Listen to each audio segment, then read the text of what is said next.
Jesus said, verse 16, "In a little while you'll see me no more, and then after a little while you will see me."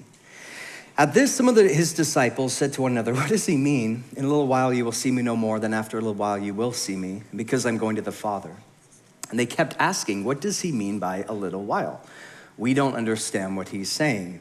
And Jesus saw that they wanted to ask him about this, so he said to them, "Are you asking one another what I meant when I said, 'In a little while you'll see me no more, and then after a little while you will see me'? Very truly I tell you, you will weep and mourn while the world rejoices. You will grieve, but your grief will turn to joy." Let me hear you say, your grief will turn to joy. He gives an example, verse 21, "A woman giving birth to a child has pain because her time has come.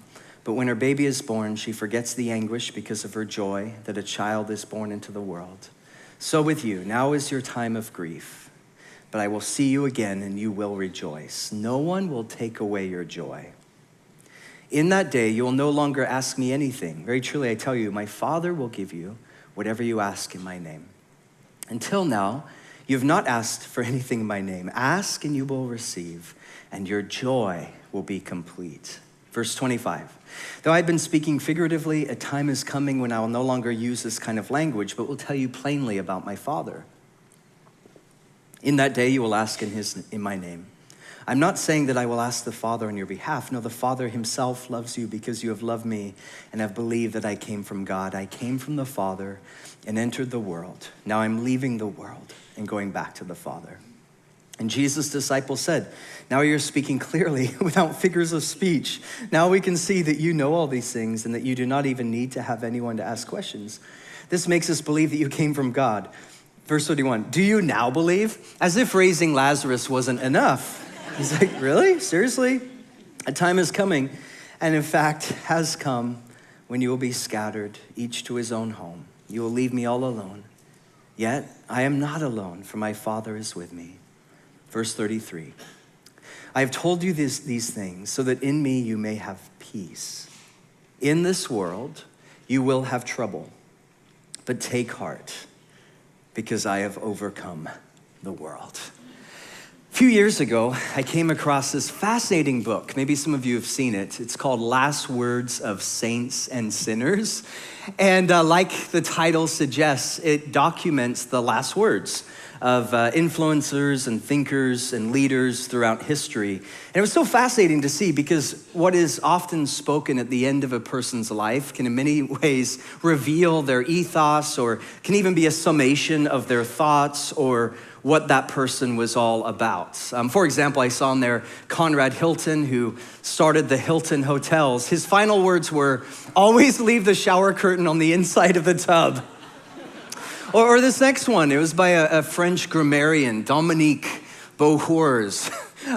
He said, "I'm about to or I'm going to die. Either expression is correct." If you're a fan of grammar, you'll appreciate that. Or Oscar Wilde, the poet, he said, "Either that wallpaper goes or I do." Those were his final words. So it's interesting. Last words can, in many ways, reveal, like, okay, this is what the person was about, and these were their values. Now, here in John 16, we see the last words of Jesus, and he's showing us what he was about, what his values were, what it means to be a part of the kingdom. And he gathers his disciples together and he says, "These are things I want you to know. These are things I want you to be aware of." And you guys remember the context. We saw this a couple of weeks ago. Jesus was with his disciples in the upper room where they had communion together. Jesus washed his disciples' feet. He warned them that one of them was going to betray him. Jesus then took his disciples. He said, let's go from this place. It was night. They left the upper room in Jerusalem. They went out of the old city into the Kidron Valley. They would have passed through all of these vineyards. And as they're walking through, Jesus is talking about the vineyard. He says, "I am the vine and you are the branches. And if you abide in me and I in you, you will bear much fruit." And then they make their way up the Mount of Olives towards the Garden of Gethsemane, where we'll see in a few weeks' time, Jesus would pray to his Father, "Not my will, but your will be done." This was a time of darkness. This was a time of testing. This was a time of immense challenge for Jesus and his disciples. And he warns them about that. In fact, if you want to look down in verse 16, he says, in a little while, you won't see me. Why? Because I'm going to die. You will be scattered, verse 32. He's warning them about the persecution that was to come. And then, of course, in verse 33, in this world you will have trouble. The word trouble there is this Greek word flourishes, which was a form of Roman persecution or torture. They would take their prisoners sometimes, and if they wanted to extract information from those prisoners, they would lay them down, put a plank on top of them, take a heavy boulder, roll it on top of the plank, and so that prisoner would begin to suffocate and choke until they gave the Romans what they wanted. Jesus said a time is coming when you're going to feel the pressure, you're going to feel the weight, you're going to feel the burden. It's like you're gasping for air. Have you ever gone through a season like that? Jesus said, in this world, you will face tribulation, trial, flourishes. But be of good cheer, he says, have joy because I have overcome the world. And that's the amazing thing to me about these verses that we just read, because Jesus is warning his disciples and us to a certain degree that there's going to be chaos and hardship and heartache in life. And yet in the middle of these last words of Jesus to his disciples, where it's dark, it's unsettling, it's foreboding, Jesus gives a teaching on joy. Of all the times to give a teaching on joy. He wasn't with his disciples hanging out on Maui and going to a luau. Hey, let's talk about joy. That would be a good context. Instead, he's facing the cross. He's facing chaos. He's facing heartache and pain. And over, Jesus offers these thoughts on joy. Verse 20, your grief will turn to joy. Verse 22, you will rejoice and no one's gonna take away your joy. And I love verse 24, your joy will be complete. What is joy? What is joy? You know, for most Americans, when they hear the word joy, they think of, well, it's things that make me happy. It's when life goes well, when everything just kind of comes in sync and I get the raise, or the girl says yes to the date, or the things I hope for are beginning to happen. We many times associate joy with circumstance or what makes us happy. So if you're into sports, joy is watching the Packers somehow beat the 49ers this afternoon. Packers shirt right there. If you're into the outdoors and hiking, like joy for you is let's go outside and get out to Trillium Lake or climb Mount Hood. If you're into travel, joy is booking a ticket somewhere warm. By the way, how was that snowstorm this last week? So funny. It was awesome. Yeah, devastating, wasn't it? We have a prayer room afterwards. If you're into politics, like joy for you may be posting different political opinions online. If you're not into politics, joy for you is unfriending people like that. So joy for us is what makes us happy, and life goes well, sure, I've got joy. I came across a website, happier.com. And the premise of happier.com is, here's how you can be happy. And so I'm looking at it, I'm like, I want to be happy. That sounds great. And there was this article there. It said 5 easy steps to be happy.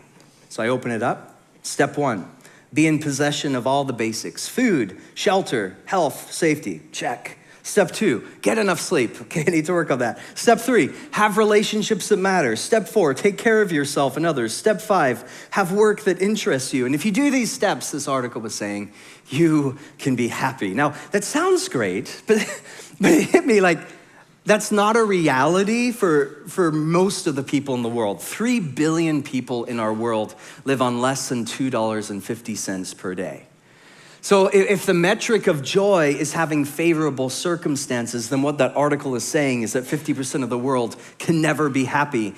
50% of the world has no possibility of finding joy. But most of us realize that isn't true, because most of the people in my life, and it's probably true of you too, who are the most joyful, generous, living, loving, and giving people are the kinds of people who maybe have gone through stuff or are in difficult circumstances, whether financially or politically or socially.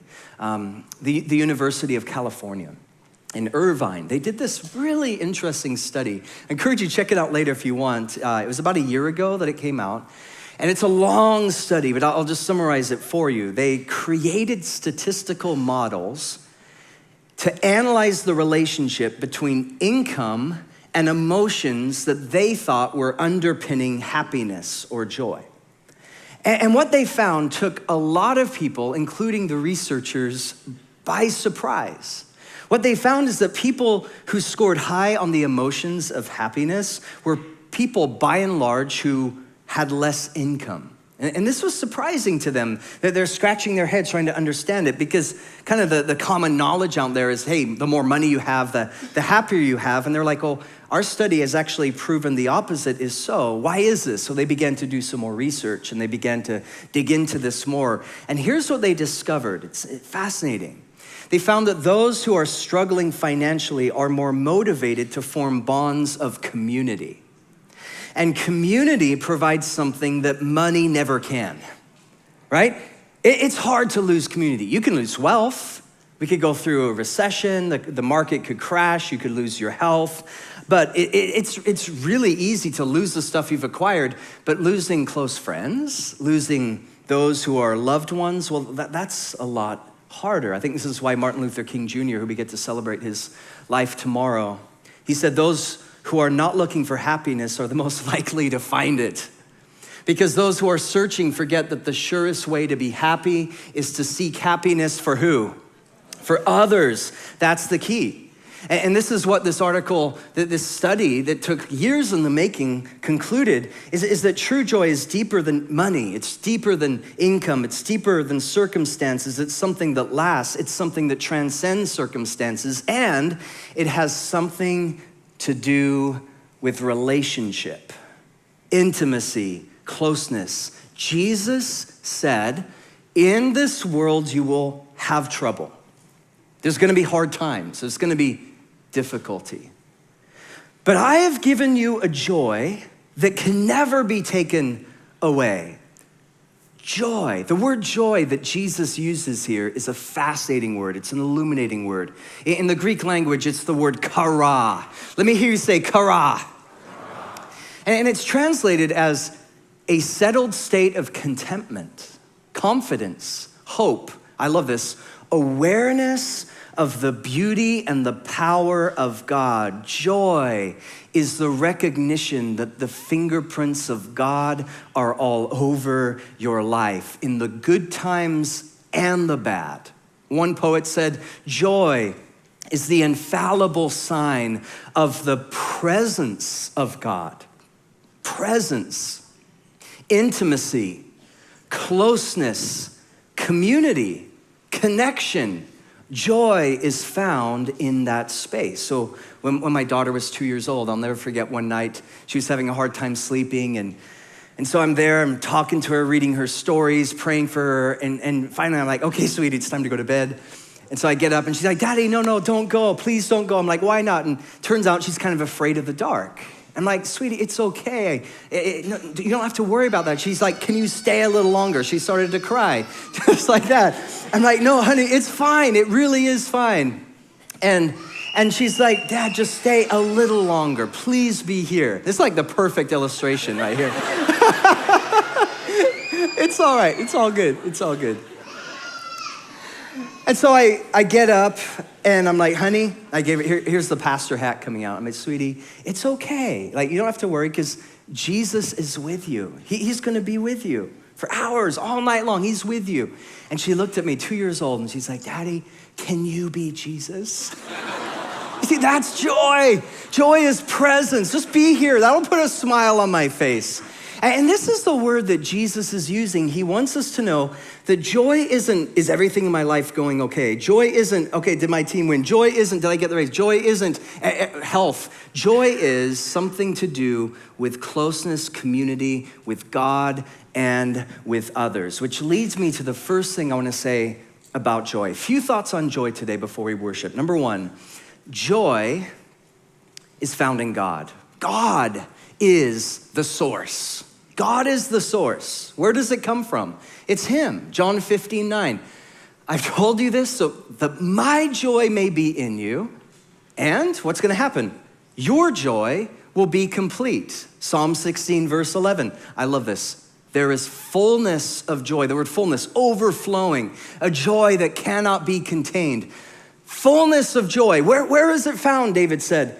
In your presence. It's with you. It's knowing you. The closer we get to the source of joy, which is God, the more that we're going to experience joy in our life. You mean then joy isn't just a virtue or an ideal, it's a relationship. Yeah.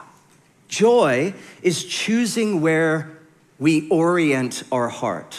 So if I'm looking at culture and circumstances and advertising or relationships or dating or politics or a career to fulfill me, I will lose joy because those things cannot satisfy my joy. They cannot bring joy. In fact, they'll actually make me cynical and bitter.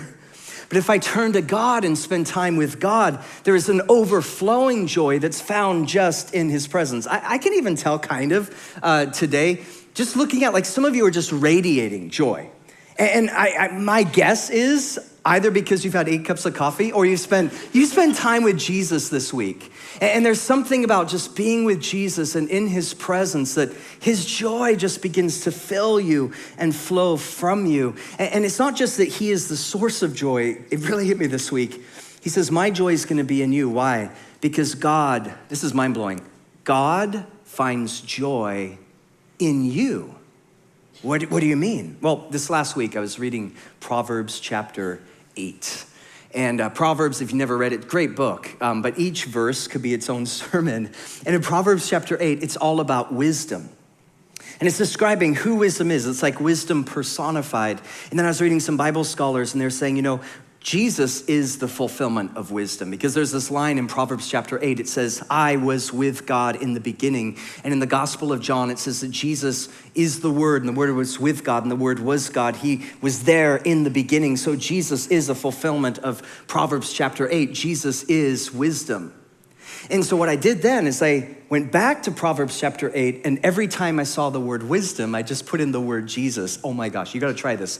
It just made that chapter come alive. It was so beautiful. Oh, this is who Jesus is. This is his nature. This is his character. And then there was this verse 31. It says, this is wisdom speaking, or Jesus speaking. It says, I was rejoicing in the whole world and delighting in mankind. And it hit me, this is God's posture towards us. I was rejoicing, I was delighting. I'm like, what does that word delight mean? And it doesn't just mean smile. It doesn't just mean tolerate. The word delight, do you know what it actually means in the Hebrew? It means to dance. Like, have you ever been so stoked on something that your physical body reacts? Like, you jump up and down, or you clap, or whatever, you dance. This is the word delight. Jesus doesn't just tolerate you or roll his eyes at you. He rejoices in you. He dances over you. Zephaniah 3:17 says the same thing, that he's actually writing songs about you. And I wrestle with this. I'm like, why would God look at me that way? Why would he look at you that way? Why would he rejoice in us? Like, with all my flaws and weakness and insecurity and brokenness, like, why would he rejoice? I can see why he would rejoice in Peter Holmes, but why me? And here's why. Oh, this is so cool. And again, it leads us back to John chapter 16. Jesus rejoices in us because he knows how the story will end. In this world, you will face trouble, phlipsis, the crushing, but be of good cheer because I have overcome the world. Jesus knows how the story ends. And sure, right now, do we have issues? Yeah, right now, are we broken? Do we sin? Absolutely. But Jesus knows a day is coming when he who started a good work will be faithful to complete it. A day is coming when there will be no more pain or heartache, no more struggles. A day is coming when we will be perfected, we'll be made into his image. That day will come. And so Jesus says, I can rejoice in that because I know how the story ends. Have you noticed that all great stories end with joy? I mean, think about the Star Wars trilogies. If you haven't seen the latest one, plug your ears right now. This is your warning. You have been warned. Which, by the way, it's been out for like a month now, so it's your fault. How does it end? How does it end? Joy. right? Or think back to the original Star Wars trilogy. You can unplug your ears. How does that end? A party. Everyone's dancing, fireworks. It's joy. All great literature ends with joy. J.R.R. Tolkien, if you want to do further research on this, he actually wrote a whole paper on this called On Fairy Tales. And he made this argument how great literature always has towards the end, there's joy. That's the climactic moment, and that awakens something in us because we have this longing that someday all things will be restored, all things will be made new. We believe that God is going to do that. Jesus knows that, and that is why he can look at you today and say, I rejoice in you, I love you, I accept you, embrace you, because my work is not yet done with you, but someday it will be done. So keep running the race that I've set before you. Keep your eyes on me, the author and the perfecter of your faith. So Jesus is the source of joy. We spend time with Jesus. We get a taste of his joy that's in us, even though our circumstances are overwhelming and challenging and difficult and hard. Jesus says, be of good cheer because I have overcome the world. God is the source of joy. The second point, I think this is the heart of today's message. Joy lives in the midst of sorrow. If there's one point I want you to get today, it's this one. Joy lives in the midst of sorrow. In verse 21, he said, a woman giving birth to a child has pain because her time has come, but when her baby is born, she forgets the anguish because of her joy that a child is born into the world. Moms, those of you who are moms, would you raise your hand right now? Give it up for our moms. Moms are amazing. Those of you who are moms, you get this, you know this, you've gone through labor, you know how painful, excruciating it is. You want to throw things at your husband, right? But when the baby is born, what happens? The pain is overcome with joy. It's not like the pain goes away. Your body still aches, right? Still throbs, still hurts, you're exhausted, you still hate your husband, right? But joy in some way overwhelms it. It swallows it up. I remember when our daughter Amelia was being born and, you know, my wife's in labor and I'm standing next to her like a good preacher giving her 3 points on perseverance. No, I'm kidding. But when our daughter was born, it's like all the pain suddenly is translated into joy, tears of joy. Jesus said that true joy lives in the midst of pain. This is an important point because for many, many Christians, their theology of joy goes something like this, and I think it could be so unhealthy and destructive. They think, okay, if I become a Christian, if I choose to follow Jesus, I won't feel sad anymore. If I give my life to Jesus, it's nothing but positive vibes, man. Positive emotions, it's all good. And if I have a bad day, if I feel sad, if I struggle with depression, then, well, something must be wrong with me. There must be some kind of spiritual defect. I must be less spiritual than everyone else. And whether explicitly or implicitly, this sometimes, sadly, is the message that is translated in some church cultures where you just got to show up and be happy and put on the Christian face and you sing the songs, God is good all the time. How are you? Oh, I'm great, brother. Praise the Lord, great. And if everything's great, then you are spiritual in some way. But if you dare to open up and say, no, I'm struggling with depression or I'm having a bad day, people kind of look at you like, what's wrong with you? Can I pray for you? You know, is there a sin in your life? Jesus gives us a different theology of joy because that version of joy is so unhealthy, unrealistic, and destructive. That version of joy is a lot closer to Greek philosophy or Stoicism, but it's not the way of Jesus. True joy isn't denying life's pain. It's recognizing the presence of God in the midst of life's pain. This is a game changer. True joy isn't faking it, pretending everything's okay. It's acknowledging the heartache, the pain, the loss, the depression, the struggle. It's being okay to not be okay. And yet the joy of God in some mysterious way lives in the midst of that slowly, gradually, over the period of years or a lifetime that won't see its fulfillment till heaven, begins to transform us. My office is right through those doors to the right. And I don't know what it is about my office, just where it's located or whatever. It is like so cold in there during the winter months. It's like March of the Penguins. I walk in there, Friday, walked in, and it was so cold. I have this little heater, and I plugged it in, and I'm just waiting for this thing to, change the coldness. And it takes that heater, it takes a long, long time. So I show up early, and it wasn't until like 7 o'clock at night, it finally started to feel warm, seriously. And at that point, I'm frozen, like barely typing, but it was all good. I think joy's kind of the same way, where it's not denying the coldness of life. It's not pretending that everything's okay, but rather it's something like the heater in the room that bit by bit, slowly, imperceptibly, begins to transform the atmosphere of our heart.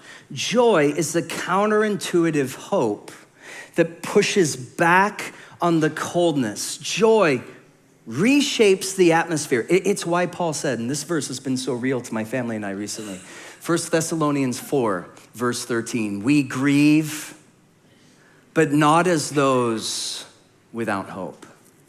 You see this? Joy in the midst of the sorrow. Most of you know this, Christmas Day, my family and I got together with Elisa's parents here in Portland, had a great Christmas, said goodnight. My mother-in-law went to bed that night and didn't wake up. And so the last few weeks have been really challenging, especially for my wife and her dad, just struggling, with the loss and the pain. On top of that, her dad just found out yesterday that his dad is now in hospice, so he's like losing loved ones just within a very short period of time. There's been a lot of tears, been a lot of asking why. And yet in the midst of that, there's this sense of the presence of God. In the midst of that, there is hope. We grieve, but not as those without hope. Joy is not the denial of life's pain. It is the presence of God in the midst of life's pain. In this world, you will have trouble, but be of good cheer because I have overcome the world. When I get this, then I can be real. You can be real. We can grieve, we can lament, what the Old Testament prophets call lament. I think we need to recapture the art of lament. There's a whole book called Lamentations. We lament, we're honest about the heartache of life, but we also have joy. Why? Like the heater, because bit by bit, year by year, God is filling our hearts with hope. Hope in his goodness, hope in his promises, hope for the renewal of all things, hope for the day when there'll be no more tears or heartache or grief or pain. And hope becomes the basis of our joy. God is the source. Joy lives in the midst of life's pain. Number 3, and finally, joy flourishes when we obey. Oh my gosh, we all need to hear this. Our kids need to hear this. Your roommate needs to hear this. I need to hear this. How do we get joy? How do we increase in what Jesus is telling us? How do we allow him to change the atmosphere of our life with his presence? One simple word, obey. He says, if you keep my commands, you will remain in my love.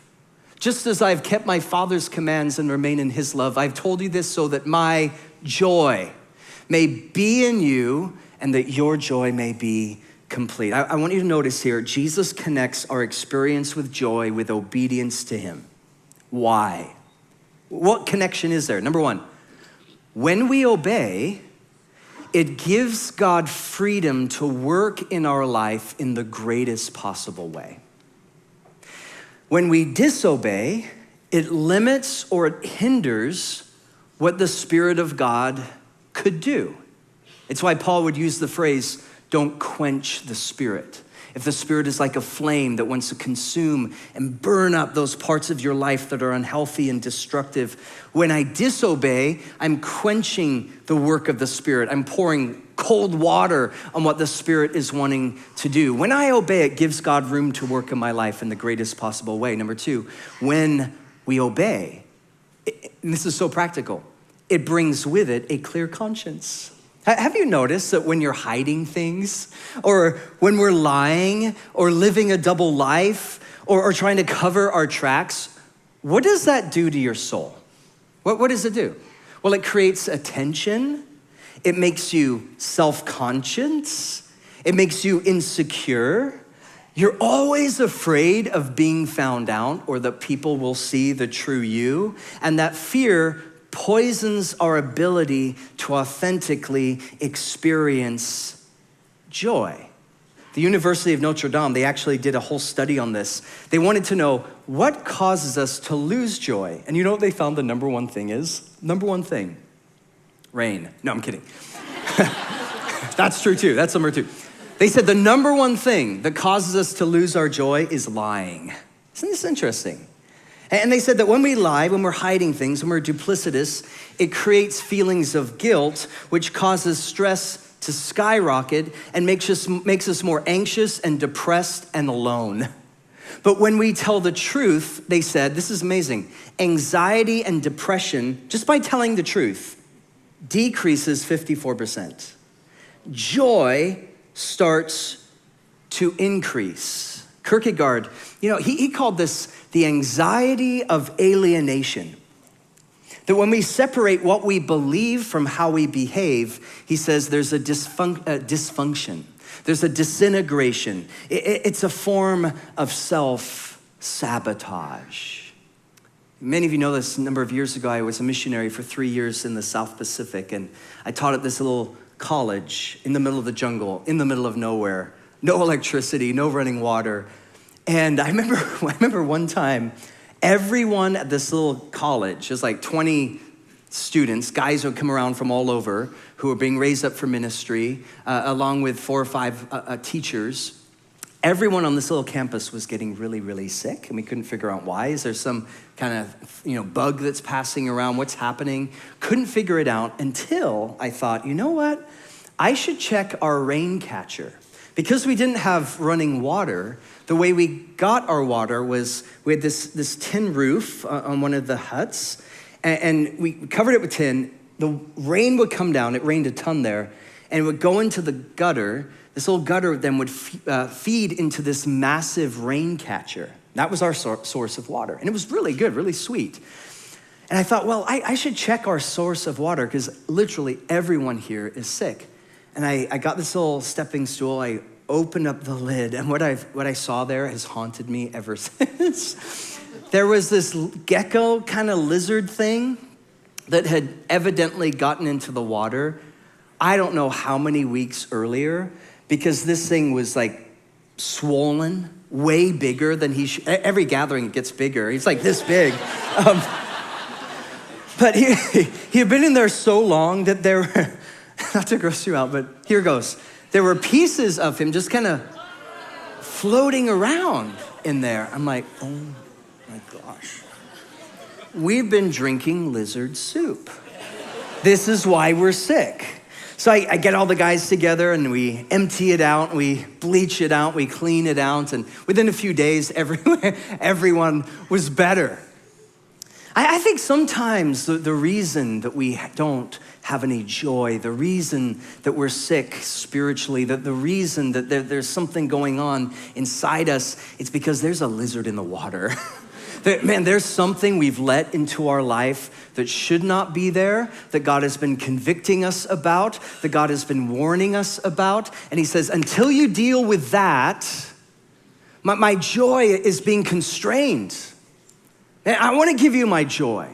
I want to speak to you. I want to lead you. I want to guide you. I want to bless you. I want to pour out my Spirit on you. But there's something in your life that you've allowed to be there for way too long. And God, his heart breaks for us because he is overflowing with joy. There is fullness of joy in my presence. God is just overflowing, dancing with joy because of you. There's so much he wants to give you and show you and lead you and bless you. And yet so many times we restrict the work of joy in our life because there's something in our life that God says, you got to deal with that in order for my joy to come rushing in once again. Keep my commandments and your joy will be complete. So I just want to end with this simple thought. Is there something in your life today, and it's so simple, that you know you need to deal with in order to experience God's joy once again? Or let me put it this way. Was there a time in your walk with Jesus where you had way more joy than you do now? Was there a time, a year ago, 10 years ago, when, man, you couldn't wait to open up the Bible? You couldn't wait to just worship with all your heart. You would go on walks with Jesus. You would talk to him. It was like every day that the Spirit is speaking to you and you're from this place of obedience, you're just doing what he's telling you to do and you're going where he's telling you to go. And there's this joy and people look at you at work like, what is wrong with you? You're like, it's just the joy of the Lord in the midst of life's pain and heartache and it's infectious and people around you are seeing that and they're being influenced and shaped by that. Was there a time in your life where you experienced the joy of the Lord more than today? If that's the case, what happened? What happened? Is there a lizard in the water? Is there something you've allowed in your life that is poisoning your soul, that's toxic? And is there something that God has put on your hearts and he said, this is what I want you to do? In fact, 3 weeks ago, you made a resolution about it, and yet for whatever reason, you haven't done it. Someone you need to forgive, someone you need to call, something you need to give up. God's saying, deal with that. Because when you do, it's like I'm cutting a clear channel into your soul so that my Spirit can flow in you once again, and you're gonna experience my joy once again. Who in here doesn't long for that? Who in here doesn't want more of the joy of the Lord? In this world, you're gonna face trouble, but here's the thing about my joy, Jesus said, I've overcome the world and my joy lives in the midst of that trouble, and you can experience that joy now. Just give to me whatever it is that you know is holding you back. I wanna close with this verse, Psalm 51, which by the way, was written at a time, talk about a lizard in the water, David messed up big time. Like he slept around with the, you know the story, the aptly named Bathsheba, right? Little pastor humor there. Remember she was taking a bath and he saw her, like, okay, lame. Had an affair, murdered Uriah, her husband, to cover it up. And he went through this season in life where the joy was gone. What was it? He needed to confess it. He needed to get it off his chest. He needed to call it out. He needed to get real with God. This is what he said. Against you, and you only have I sinned. Cleanse me with hyssop, and I will be clean. Wash me, and I will be whiter than snow. Let me hear what? Joy and gladness. God, I miss your joy. I miss sensing your presence. I miss being close to you. Let the bones you have crushed rejoice. Hide your face from my sins and blot out my iniquity. Create in me a pure heart, O God, and renew a steadfast spirit within me. Do not cast me from your presence or take your Holy Spirit from me. Restore to me the what? Joy of your salvation. And grant me a willing spirit. That just means, God, give me the kind of spirit that obeys you when you tell me to go, to sustain me. That's God's heart for us. Create in me a clean heart. Cleanse us, God. Restore your joy in us, God. In a city where so many are hopeless and searching and longing for the answers and looking for the answers in all the wrong place, God's heart for us is that we would be vessels of joy, where the water is clear, a clear conscience, no lying, being the same people outwardly as we are inwardly, following after him and his joy living in us. Thanks for listening to this teaching from Westside at Jesus Church. If you've been blessed by our ministry and would like to partner with us through giving, please visit westsideajc.org/give.